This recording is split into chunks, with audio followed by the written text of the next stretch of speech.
Street to come up with new kinds of loans so even more people could buy homes. American consumers might benefit if lenders provided greater mortgage product alternatives to the traditional fixed-rate mortgage. It was music to the ears of Wall Street bankers like Michael Francis. Can't hurt when the Fed chief is out there saying we need more alternatives. It's not going to hurt at all. The unfortunate thing that grew out of that was a program that was a very inappropriate loan program for a lot of people that took it, and it became extremely popular.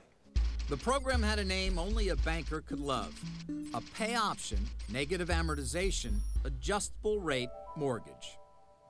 I'm Debbie. I have a fixed-rate pick-a-payment mortgage from Wachovia. It was designed to help first-time home buyers who couldn't actually afford the cost of the loan. They would have the option to pay only part of the interest they owed each month. The unpaid interest was added to the total amount of the mortgage. Your payment goes down. Your interest rate goes up, right, and the difference between what you pay and what your interest rate says you should pay gets added to principal. Right, your mortgage balance essentially continues to increase. Instead of paying it down, you're paying it up. How much worse can it be? Even this kind of loan seemed to be acceptable as long as home prices continued to go up. The mantra on Wall Street was that home prices nationwide had not gone down in a single year since the Great Depression.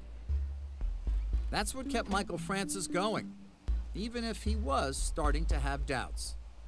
You knew what those mortgages really were, didn't you? I mean, you had a better sense than most that a lot of these mortgages were being made to people who might not be able to pay them back. Well, did you? Yes and no. You must have known, as have some other people, that it didn't wait a second, man. It didn't feel like it was, it didn't feel right. Not every loan, anyway. We were allowing people to leverage their homes a little bit too much. That may have given Michael Francis pause, but it didn't matter to Wall Street as long as it could pool together thousands of these mortgages, carve them up, and sell them as securities. And the key to selling those mortgage-backed securities was to get them stamped with a seal of approval.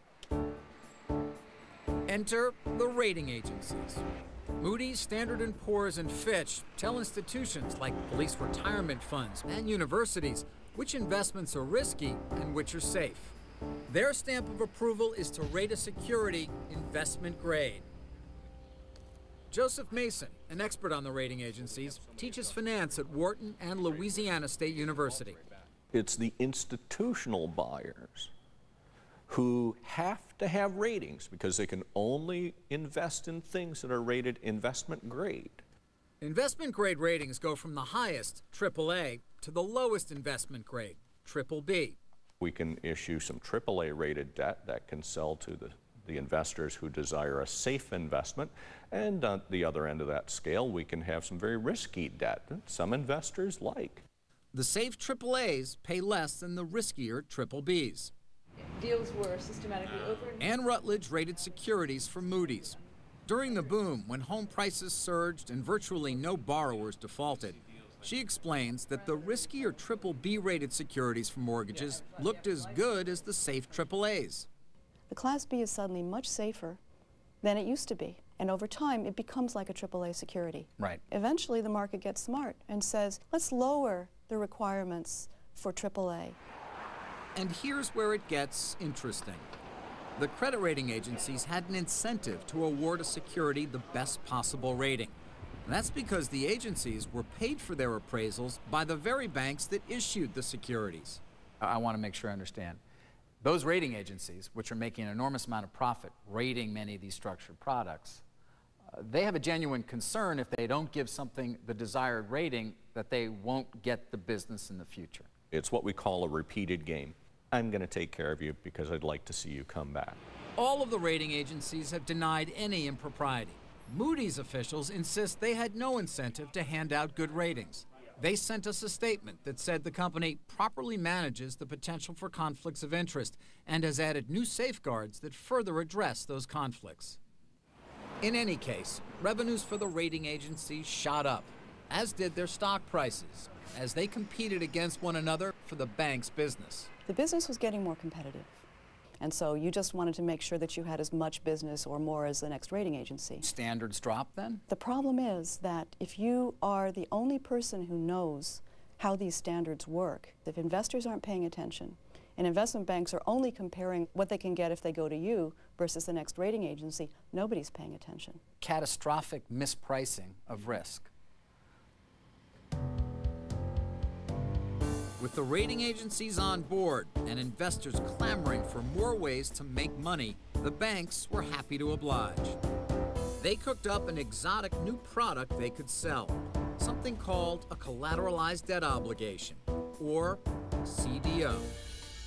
Here's how a CDO is manufactured. Individual mortgages are pooled to create a mortgage-backed security.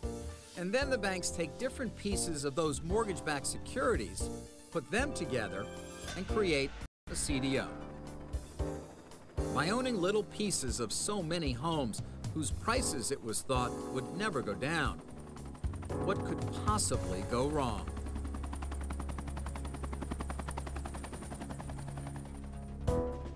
The CDO worked like a charm, luring investors from across the country and the world. Even this tiny town above the Arctic Circle couldn't resist the siren song of the CDO. When Narvik initially agreed to the deal to buy these CDOs, were people thinking that you would all be celebrated one day? Yeah, I think we thought so. That's next when House of Cards returns.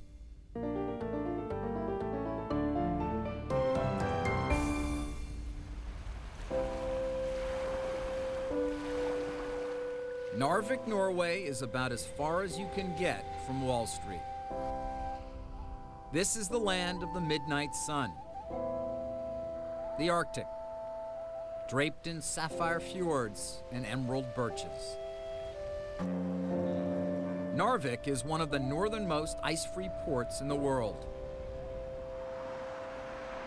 Here, whale meat, Hvalbiff, is the local delicacy that some say tastes a bit like liver.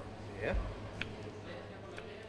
We had heard that this remote Norwegian town of 18,000 had invested in CDOs, collateralized debt obligations, made from thousands of American mortgages. We decided to take a look. It took us 4 plane rides to get to Narvik to find out that no matter where you reside on this planet, no matter how idyllic or isolated, there's no escaping the seduction of Wall Street. Of course, I read about Wall Street, but it wasn't on my mind when I was elected as a mayor. Karen Kuvas is the mayor of Narvik. She's been a politician in this town since the 1980s.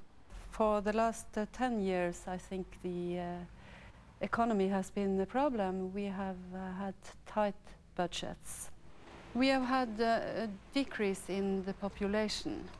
So because of that, less taxes. The town of Narvik, suffering from a shrinking population and a growing budget deficit, needed more money. So when salesmen showed up with what they said were safe, high-yielding financial products from Citigroup, the town council was all ears.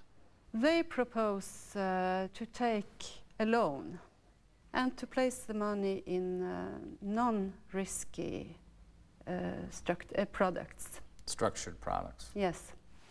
The salesman proposed that Narvik take out the loan against future earnings from this hydroelectric plant. With that borrowed money, they'd buy CDOs, a so-called structured product, the contents of which were a mystery to them. The salesman worked for an Oslo-based firm called Terra Securities, which for years had served as a solid financial advisor to Narvik City Council. Narvik Yes. was borrowing money and then taking that money and buying these structured products, Yes. these CDOs, to make more money from the Make CDOs. more money than to put this money in the bank. To invest Yeah. in schools, in Nurseries, homes for elderly, and so on. Ulf Larsen is the lawyer for Narvik and 7 other Norwegian municipalities. Together, they bought these highly complex investments from Terra Securities and were told they were a sure thing.